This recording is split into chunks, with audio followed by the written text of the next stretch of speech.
కొన్ని అవమానాలకు మనల్ని దేవుడు అప్పగిస్తాడు. లేమి, కొదువ, దరిద్రత, వ్యాధి మొదలైన సమస్యలకు అప్పగిస్తాడు. దేనికో తెలుసా? మన విశ్వాసాన్ని పరీక్షించడానికి.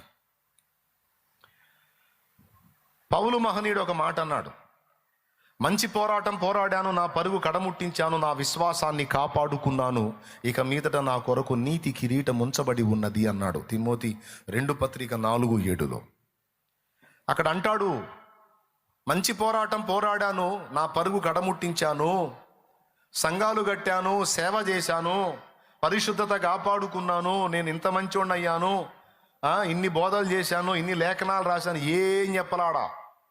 అవన్నీ చేశాడు ఆయన. ఆయన పరిశుద్ధుడు, పవిత్రతను కాపాడుకున్నవాడు, సంఘాలు కట్టాడు, అపోస్తలుడు, సేవకుల్ని తయారు చేశాడు, లేఖనాలు రాశాడు, సిద్ధాంతపరమైన పునాదులు వేశాడు, నేర్పరైన శిల్పకారునివలే.